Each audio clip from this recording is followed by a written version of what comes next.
저 일단 시작에 앞서서 오늘 일단 PPT 주제가 이제 그 자동차 고장 진단 관련 부분이랑 이제 그 통신 개론 쪽 관련 부분을 이제 PPT를 준비하였고, 일단 시작하기에 앞서 말씀드릴 게, 원래 기존 PPT와 대본 같은 경우는 오전 8시까지 보내주셔야 합니다. 그거 지금 오늘도 좀 너무 급박하게 보내주시긴 했는데, 그 부분에서는 다음번엔 주의 부탁드리고, 지금까지는 2주였으니까 이 정도는 인정이 되는데, 다음 주부터는 그 준비 기간이 이제 3주가 되니까 이제 그거 시간은 무조건 전날이나 오전 8시까지 보내주시기 바라고요. 그리고 저희가 모이는 시간 자체가 이제 다 같이 바쁜 시간이니까 10시에 맞춰 시작을 해서 발표로 끝나고 바로 해산하는 그런 자리인데, 시간 약속도 저는 중요하게 생각을 해서 시간 약속적인 부분도 오후 10시에 무조건 딱 도착해서 바로 시작하는 느낌으로 가주셔야 될 것 같아요. 저희가 시간이 많지는 않으니까 그 부분도 좀 주의해 주시기 바랍니다. 네, 그럼 첫 번째 발표 시작하도록 하겠습니다.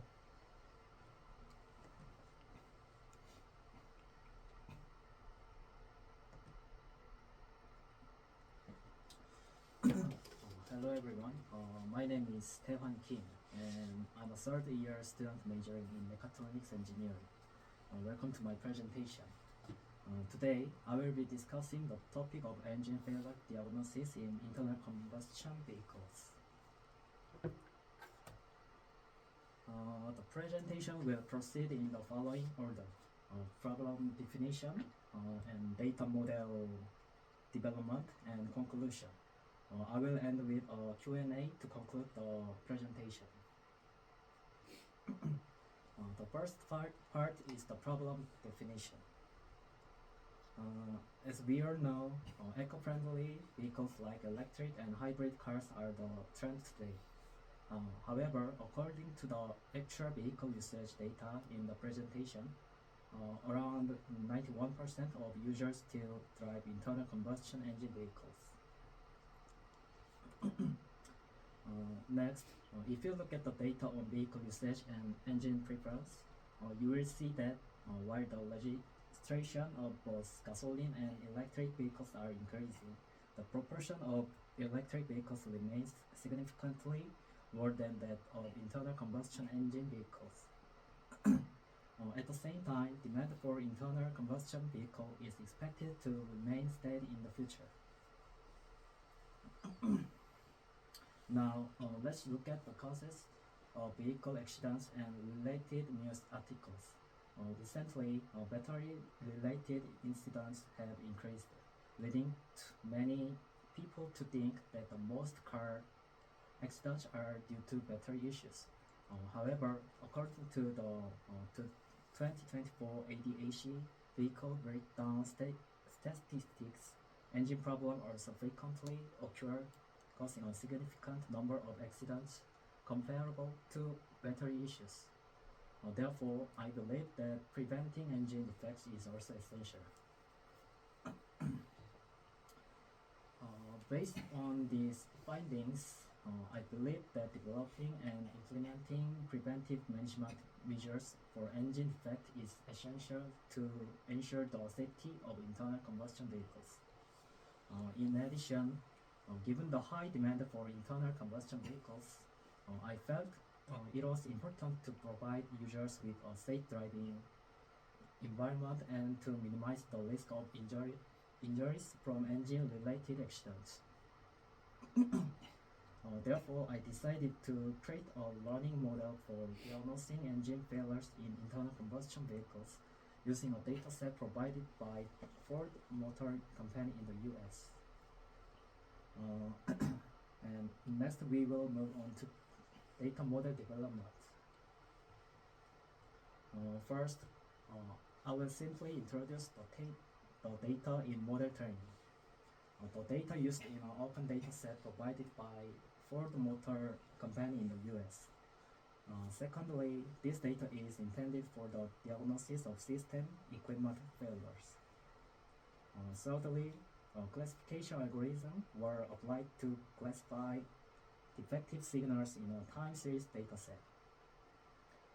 Finally, various classification algorithms based on supervised learning, such as logistic regression, XGBoost, random forest, CNN, and RNN, were applied during the model training. Next, I will explain the composition of the dataset. The dataset consists of the time series data labeled as normal or abnormal engine states, obtained from 500 sensors at a total of 4,921 time points. Here, the training data and test data were divided into 3,601 and 1,320 samples, respectively. The right image in the provided material visualizes the data value of each sensor at a single time point. Now, I will discuss the result of the dataset analysis. When distance-based clustering was performed on the data, we observed the formation of cluster as shown. Therefore, I believe that applying feature selection methods such as PCA or autoencoder could lead to performance improvement. Now, I will explain how the model configuration for training was conducted. I created a user interface to enhance productivity in finding high-performance models. I also decided on the scaling methods and feature selection techniques to be applied to the dataset and then selected classification models for training. The image above shows the UI created by a team member who worked on this project with me. After setting various models and parameters, I trained the model and found that by applying a 1D CNN model, I was able to create a model that detects defective signals with an accuracy of approximately 92%, achieving the highest accuracy. Finally, let's move on to the conclusion. I have generated a high-performance model by exploring various data pre-processing techniques and model parameter settings. The next step will be to validate that this model can monitor the current engine failure status using the sensor data attached to the engine from the engine dataset. That concludes my presentation. Thank you for listening to my long presentation. If you have any questions, please ask to me. 멈추면 됩니다. 네. 이제 그러면 질문 시간 갖도록 하겠습니다. 질문 있습니다. 분집화를 했는데 이 각각의 집합이 뭘 의미하는 건가요?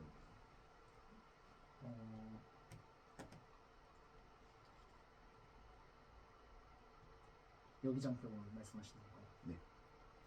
이거 같은 경우는 일단은 데이터셋이 어떻게 돼 있냐면은 500개의 센서를 그 피처를 가지고 시계열 데이터의 형태를 구성한 그런 데이터셋인데 지금 이게 500개의 센서들에 대한 그 피처들이거든요. 근데 이거를 이제 클러스터링을 한 게 이제 클러스터링이 이제 군집화를 한 건데 이것도 이제 하나의 알고리즘인데 제가 기억하기로는 이게 KNN 클러스터링이라 해서 서로 유사도가 가장 좀 근접한 특징이 서로 그나마 센서들끼리 이제 비슷한 센서들끼리 이제 군집화가 되어서 이렇게 알고리즘에 의해 이런 식으로 형성이 된 겁니다.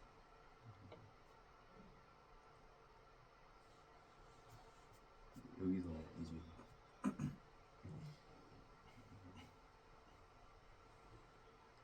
분집화를 형성해서 PCA나 오토 엔코더 같은 피처 셀렉션을 진행한다는 게 혹시 정확히 어떤 건지 알 수 있을까요? 이거에 대한 의미를 잘 모르겠습니다. 원래 데이터셋이 500개의 센서의 그런 피처들을 가지고 지금 원래 기본 데이터셋이 그렇게 구성이 되어 있는데 학습할 경우 피처가 너무 많으면은 이게 학습을 하는데 오래 걸리기도 하고 학습을 하는데 조금 더 비효율적인 부분이 있어서 이 피처 500개를 이게 축소를 시키는 단계가 필요합니다. 이 데이터를 전처리 하는 과정에서. 그래서 이제 PCA나 오토인코더 같은 게 500개의 센서의 데이터 값을 PCA를 예로 들자면은 PCA 같은 경우 이제 원리가 그 고유 벡터라고 이제 선형대 수학에서 이제 배웠잖아요. 그런 고유 벡터를 하나 찾아서 고유 벡터에 이제 그거를 이제 근사화 시켜서 그거를 이제 피처를 예를 들어 3차원짜리의 피처가 있으면 그걸 이제 2차원으로 줄여줄 수가 있습니다. 근데 이제 그거를 지금 현재 상태가 이제 군집화된 게 지금 하나, 둘, 셋, 넷, 다섯, 여섯, 일곱, 여덟, 9개 정도가 형성이 됐는데 지금 이러면은 피처가 500개지만 군집화가 비슷한 것끼리 묶음을 봤을 때는 총 9묶음이 보인다는 거는 PCA와 같이 이렇게 피처를 좀 축소화시키는 과정에서 그거를 이제 9개 정도까지도 이제 피처를 500개에서 9개까지 줄일 수 있다라고 이제 생각을 하시면 됩니다. 지금 하나 질문 더 있습니다. 네. 그 이전으로 한번 여기서 네. 이 아래 하단에 나와 있는 표가 센서 2에 대한 시간에 대한 그래프인 것 같은데 네. 혹시 이 정보는 이 정보를 통해서 따로 뭐 학습을 시키신 건가요? 이거는 그냥 처음 이제 데이터 전처리에 들어가기 전에 원래 데이터 분석이라는 단계를 거치게 되는데 그때 데이터 분석을 하게 될 경우에 데이터 분석을 하기 위해서는 우선은 현재 가지고 있는 데이터셋에 대한 시각화가 필요합니다. 그래서 이제 그거를 이제 시각화를 그냥 예시로 보여드린 건데 이제 이거 같은 경우는 이제 센서 500개 센서 중에 두 번째 센서 딱 그 두 번째 센서에 대한 타임 시리즈를 이제 시계열 데이터로 쫙 늘어뜨려서 이거를 이제 시각화한 모습이라서 그냥 이렇게 생겼다라고 이제 보시면 되고 이제 여기에서 이제 봤을 때 사실상 센서의 값들이 이런 -3에서 3 사이의 값을 지금 띄고 있잖아요. 그럼 이제 이걸 통해서 뭐 이상치나 노이즈가 이제 없다는 것을 이제 확인할 수도 있고 아니면은 이제 여기에서 노이즈 같은 게 좀 있다라고 생각하거나 아니면 이 부분을 어느 정도 그 필터링을 하고 싶다 싶으면 이제 이런 걸 통해서 이제 진행을 하게 됩니다. 감사합니다. 혹시 질문으로 한 14페이지에 그 학습하실 때 CNN 1D 모델을 제일 정확도 높다고 하셨는데 네.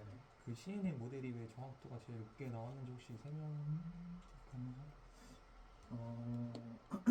솔직히 이 부분은 이게 학습을 하는 데 있어서 모델을 선정하는 게 솔직히 제일 어려운 과정인데 그런 모델 선정하는 과정이 보통 같은 경우는 막 뭔가 엄청난 근거를 가지고 이제 진행을 하는 게 아니라 사실상 이 UI가 만들어진 이유도 모델 학습을 하는데 이걸 다른 학습 방법으로도 여러 번 좀 돌려보면서 가장 높은 정확도의 모델이 어떤 건지 찾기 위한 그런 하나의 단계이기 때문에 그런 1D CNN이 막 왜 좋은 이유는 솔직히 이게 내부적으로 이제 CNN이라는 것 자체가 이제 서로 이제 합성곱으로 인해서 계속 이제 서로 얽히고 설키고 이런 식으로 이제 학습이 되는 거기 때문에 막 왜 뛰어나다 이런 이유에 있어서는 솔직히 좀 설명드리기는 어려울 것 같습니다.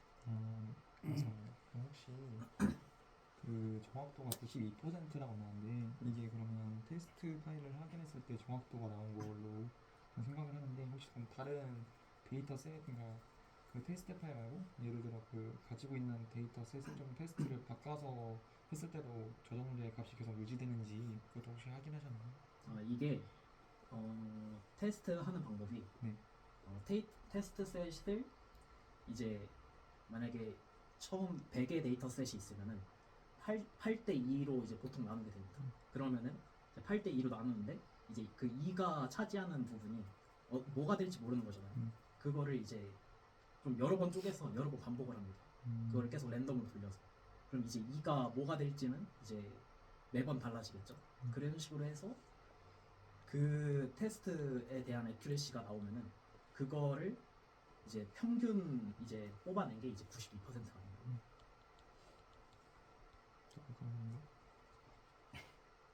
저 그 트레인셋이랑 데이터셋을 사용하셨다고 했는데 혹시 그 밸리데이션은 혹시 사용을 하셨나요?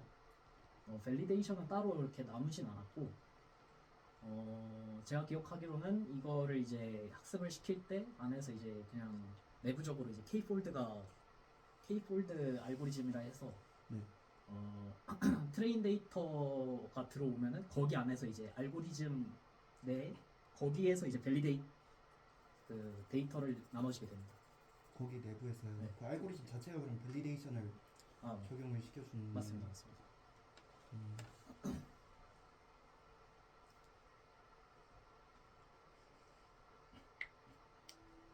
따로 더 질문이요. 잠시만요. 그러면 조금 이제 근본적인 거긴 한데 주제에 대해서 음, 한 4페이지 정도에서 이제 요새 친환경이 좀 많지만 요새 이제 사용자가 내연기관을 사용한다고 이제 현황이 나오는데 네. 좀 이건 좀 주제랑 좀 벗어날 수도 있긴 한데 이것에 대해서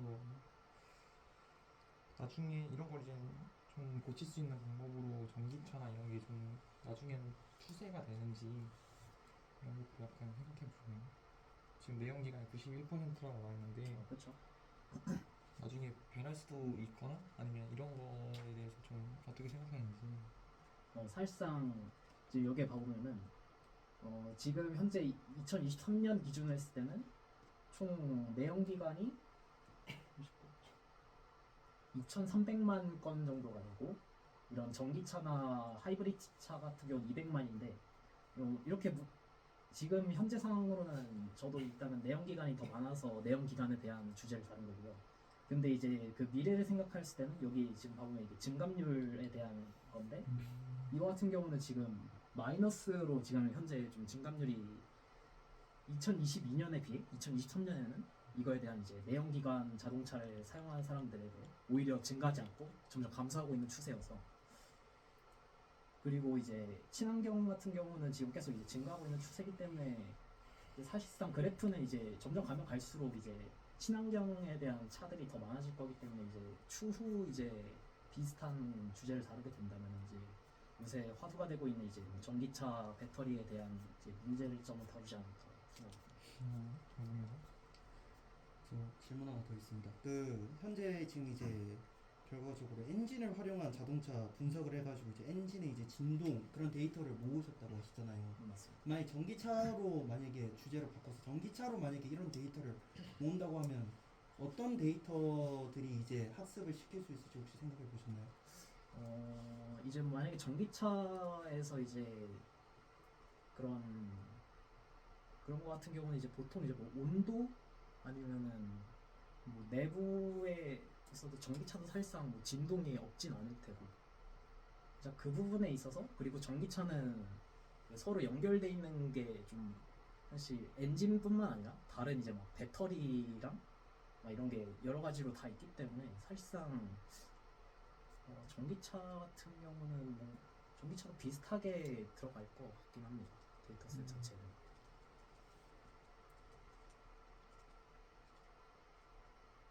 그리고 저도 마지막이긴 한데 그래서 자동차 내연기관 자동차 이 고장 진단했을 때 제일 특징적으로 이제 구별이 가는 그 특징을 혹시 찾으셨는지. 내연기관과 전기차의 아니 내연기관을 했을 때 학습을 했을 때 네. 이곳에서 이제 어떤 특징이 있을 때 그 특징 때문에 좀 어느 특징이 제일 영향력을 많이 네, 끼쳤는지. 맞습니다. 그 부분에 있어서는 아까 말씀드렸던 것처럼 이 부분 이제 전처리하는 과정에서 이게 그 특징을 축소하는 과정에서 저희가 이제 PC나 오토인코더 같은 이제 그 피처들을 좀 줄이는 그런 단계를 거쳤는데, 이 PCA 같은 경우는 센서 500개를 막 10개로 이제 축소를 하는 그 과정에 있어서 막 이런 수학적인 수식 같은 게 이제 들어가면서 막 벡터도 다루면서 서로 이제 설명할 수 없는 특징으로 바뀌어버려요. 그래서 이게 그냥 코드를 돌려보아도 막 특정 센서의 이름이 나오는 게 아니라 PCA를 돌리면 그냥 PCA 피처에 대한 그냥 특징 하나로 이제 아예 막 이게 뭐 피처 막 300개가 이렇게 하나로 뭉쳐지는 그런 형태의 알고리즘이기 때문에 그런 거가 이제 설명이 어렵긴 합니다. 그 이제 이게 이런 축소하는 것에 있어서 좀 단점이 될 수도 있다라고 생각합니다.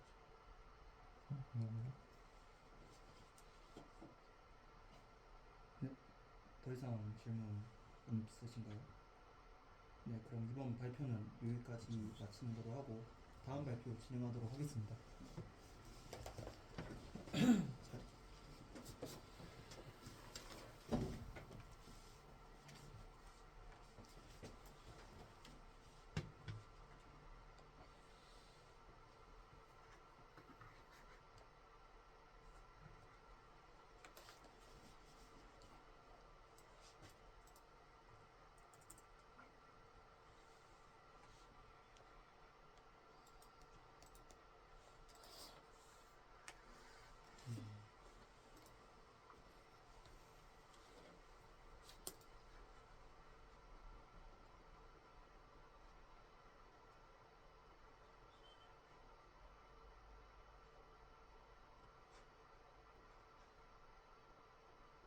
발표 시작을 하면 시작 버튼 눌러주시면 감사하겠습니다. 잠시 그 한글 파일 좀 PDF화 시키는 시간 좀 주시면 감사하겠습니다.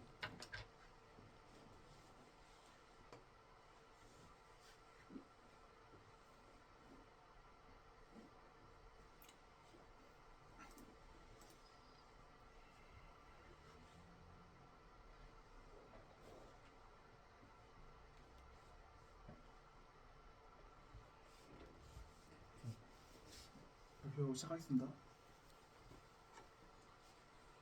누르면 되나요? 네, 저 시작 버튼 누르면 됩니다. 제가 눌러드리겠습니다.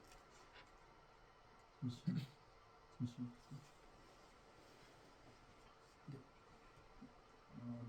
Hello, my name is Byung-chul Yoon, and I will be presenting today. Topic of today's presentation is part 1 of communication theory. I'll be covering various aspects of communication theory.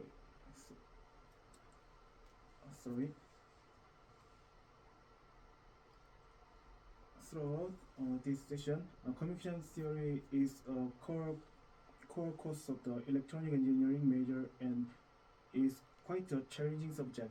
Therefore, I'll kindly ask for your understanding if some parts are difficult for this outside of this field.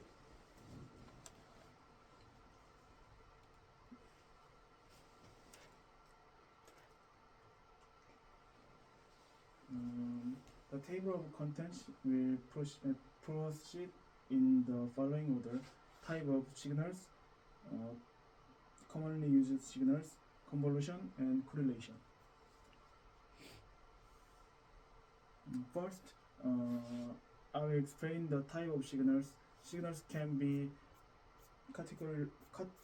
categorized as analog, digital, continuous, and discrete.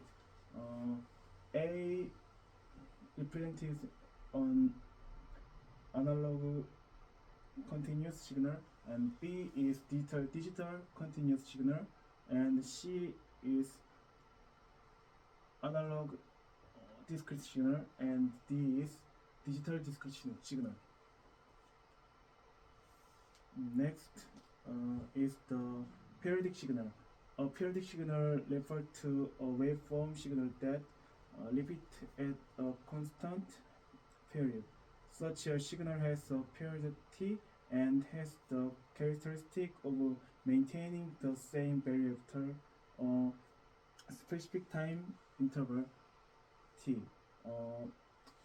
The equation for a periodic function can be expressed as shown in the formula on the PPT.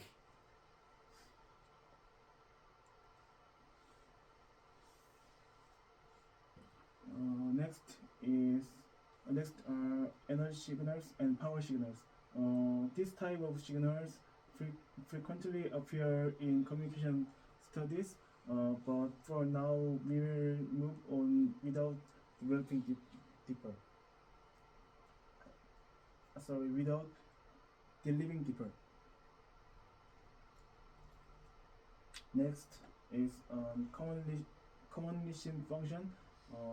The function displayed on the session is the unit step function. Unit step function has a value of 0 until it reaches 0 and then take a value of the 1 from that point onward.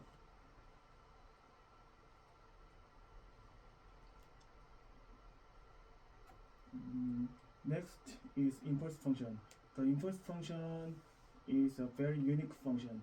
Each characterized by the x-axis approaching 0 and the y-axis driving to infinity, resulting in an integer with an area of 1. Due to its unique properties, the impulse function is one of the most commonly used functions. Next are the sine and cosine function. Since this is a well-known topic, we will very briefly view the illustration and move on. Next is exponential function. The exponential function is introduced on this page is one where both c and s are real numbers. As this familiar function, we will just review the illustration and proceed. Next is exponential function where c is real number and s is purely imaginary number. This unique represents a periodic function with period t equal 2 pi over omega 0, and the graph of this function is represented in the complex plane where the real part form a circle with a radius of and imaginary part forms. The equation below is the transformed form using Euler's formula. Next is exponential function when both c and s are imaginary numbers. Since the equation is complex in the case, we will simply note its existence and move on. Next is rectangle function. As the name suggests, it has a scale-like shape. Uniquely, this function can be expressed as the difference between two step functions. Next is triangle wave function. This function has a triangular shape, and please note that such function exists and will move on. Next is sampling function. The equation for the sampling function is shown on the PPT. This function has maximum value at t equals 0 and oscillated while decreasing to the left and right. The sampling function is typically represented using the sinc function. Next is convolution. Convolution is an important operation used in various fields, including signal processing, control systems, imaging processing, and probability theory to model the interaction between two functions. The illustration below shows how the values result from the convolution of two vectors. Convolution is widely used in various fields such as signal processing and image signal processing and AI, as shown the illustration.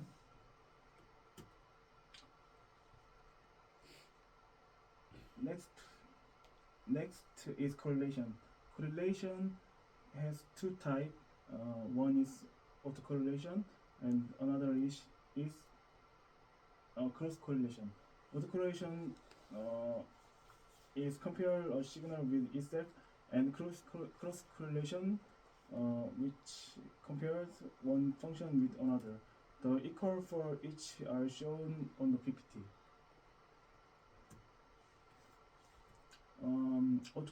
Autocorrelation, as you mentioned it earlier, is a method to measure how similar a signal is to itself over time. It is useful for analyzing periodicity and noise pattern.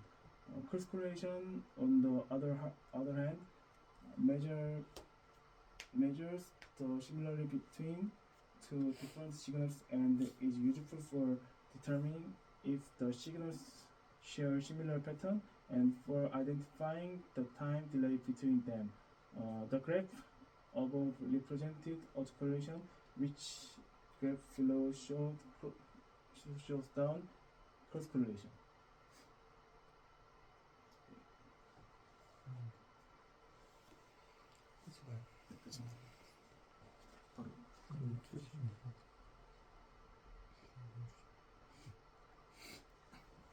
질문 시간 갖도록 하겠습니다.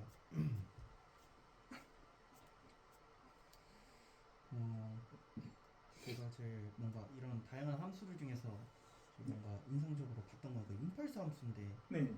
제일 뭐 임펄스 함수가 이제 다양한 방면에서 뭔가 자주 듣는 용어이긴 한데 솔직히 말하면 어디 분야에서 쓰는지를 잘 모르겠거든요, 임펄스 함수가. 네. 그래서 혹시 그거에 대해서 좀 설명을 해주실 수 있을까 싶어서. 네. 임펄스 함수 같은 경우는 그 아까 말씀드렸다시피 그 영에서. 한 점에서만 이제 그 0에서만 1로 무한대, 맞습니다. 그리고 그 x 폭이 제로다 보니까 맞습니다. 정확하게 한 점에서 원하는 포인트에서 값을 찍어낼 때 보통 사용합니다. 네, 그래서 이거 임펄스 함수를 이제 평행 이동 시켜서 원하는 값을 찍어낼 수 있습니다. 원하는 값을 좀 선택을 할 수 네, 있다. 다른 함수와 이제 합성을 시켜서. 그리고 임펄스 함수의 굉장히 독특한 특징 중 하나가 이게 아까 그 말씀드린 컨볼루션이었으니까 컨볼루션 파트를 보면은 혹시 이거 어떻게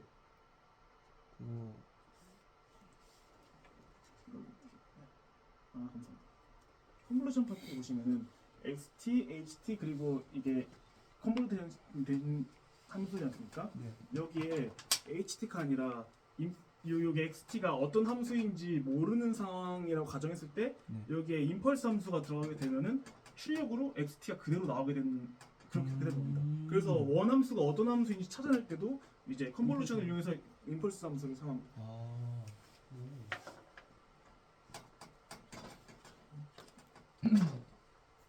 다른 질문 있으신가요?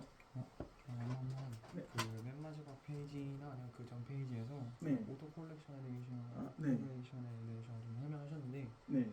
제가 사실 이거에 대해서 제가 좀 이해를 못했어가지고 혹시 아. 좀 한 번만 네. 설명해 주실 수 있는지. 코릴레이션 같은 경우는 이게 보시면은 컨볼루션이랑 식 자체는 굉장히 다양하게 있습니다. 보시면은 이게 컨볼루션식이고요.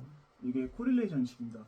그럼 컨볼루션 같은 경우는 그 시간의 경과에 따른 두 함수의 그 상호작용을 보는 겁니다. 그래서 시간이 들어감에 따라서 아까 보시면은 여기 보시면 이 함수가 이렇게 겹쳐지고 이렇게 상호작용함에 따라서 보시면 마지막에 함수가 저런 식으로 튀어나오는 거 볼 수 있습니다. 저게 컨볼루션이고요.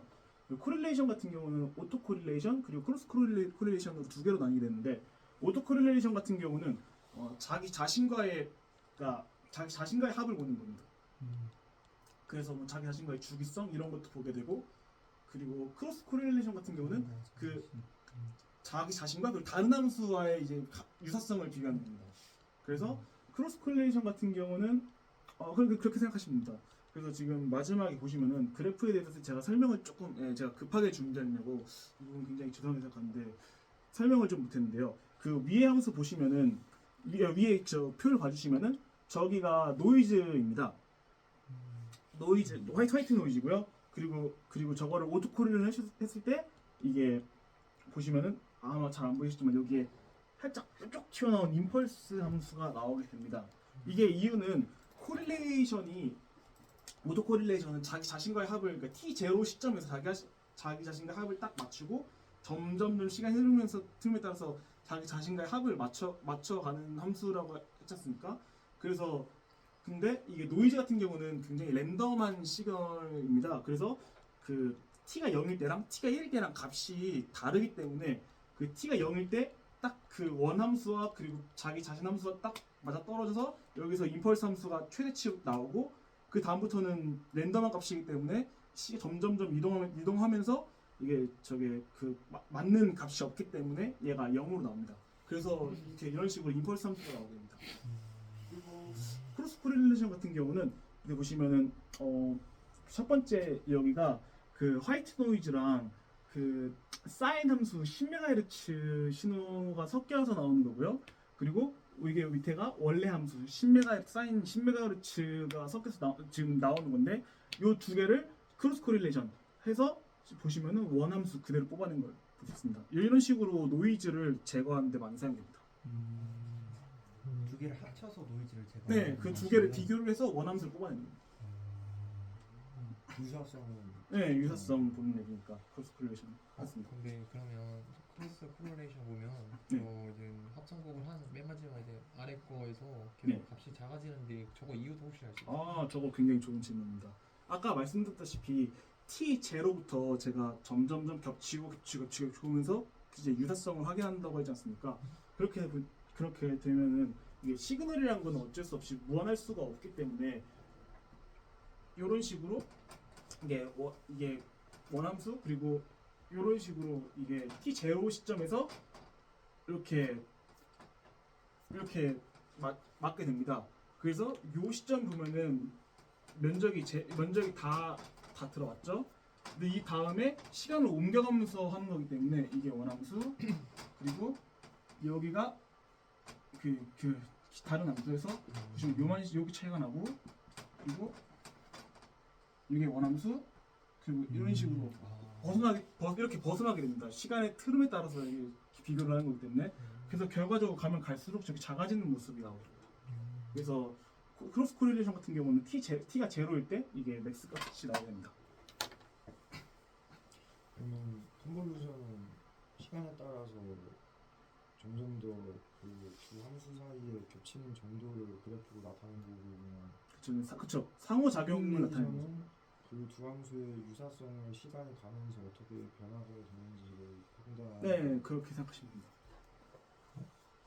조금 궁금한데 저기 이제 오른쪽 세 개를 봤을 때 이제 위에 그러니까 맨 위에가 자분인 거 네, 화이트 노이즈. 확인은 되는데 그러면 이제 가운데가 정상 신호인데 가운데는 없는 겁니다. 지금 네. 오토 코릴레이션은 자기 자신과 비교를 하는 거기 때문에 지금 얘 화이트 노이즈 두 개를 비교하게 된 겁니다. 죄송합니다. 네. 저 아래 거에 본 거라고 네. 아래 거 이제 크로스 코릴레이션에서 네. 이게 이제 노이즈가 낀 그 y 값이라고 생각하고 이제 가운데가 이제 x 정상 상태인 정상 신호인 x라고 생각해서 네. 이걸 이제 컨볼루션해서 이제 저 맨 아래에 신호가 나온다는 걸 이해가 돼서 네. 작아지는 것도 유한하지 않는 신호 때문에 작아진다는 건 이해가 됐습니다. 네. 근데 이제 그 x 신호랑 y 신호가 이제 계속 들어가고 있는데 네.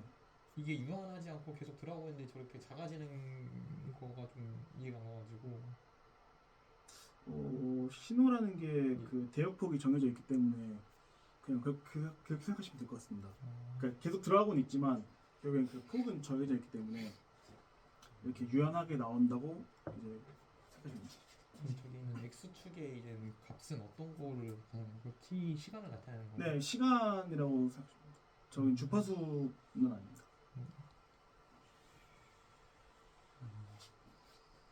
이것도 주기성을 갖고 있는데 그러면 오히려 시간이 흐를수록 언제 또 다시 맞아지는 부분이 있는 거 아닌가요?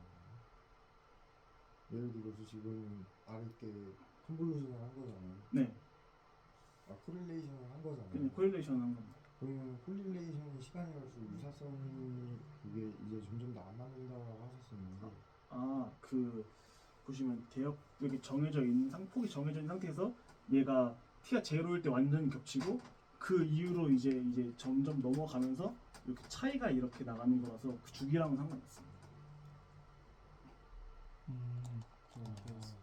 그 성희 씨가 뭘 질문한지는 뭔가 저게 결과적으로 사인파로 이렇게 신호가 가잖아요. 네. 그래서 그거에 지금 사각형 그린 거가 그 사인파의 한 주기를 지금 이제 겹치는 부분을 표현하신 거잖아요. 주기라기보다는 저거는 대역폭을. 대역폭, 네, 대역폭이라고 생각합니다. 그 전체 대역폭을 말씀하시는 네, 그렇게 거예요? 생각하시면 됩니다. 주기가 아니라. 제가 잘못하는 게 아니라면 일단 제가 그렇게 이 부분 관련해서는 제가 다음 발표 때 혹시 추가로 설명할 수 있으면 보완 설명해서 이제 알려드리도록 하겠습니다. 감사합니다. 그러면은 대역폭이라 하셨으니까 밑에 함수를 움직인다라고 가정을 한다면은 대역폭이 점점 더 뭐 높아지는 방향으로 간다면 이게 점점 더 촘촘해진다라고 볼 수 있나요? 그런 건 아닙니다. 그냥 말씀드린 대로 얘는 지금 그냥 단순하게 비교를 하는 거기 때문에 그냥 비교를 해서 그러니까 얼마 딱 맞아서 얼만큼 유사하냐 약간 이 정도라고 생각하시면 됩니다. 그래서 지금 보면 점점점 비껴 나갈 때마다 신호가 작아지는 거기도 하고.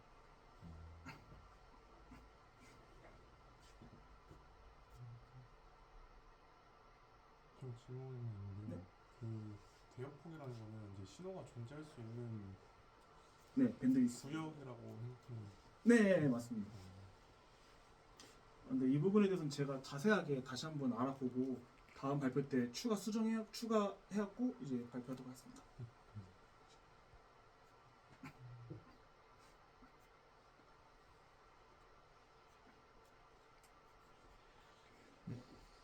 질문 다 끝나셨나요?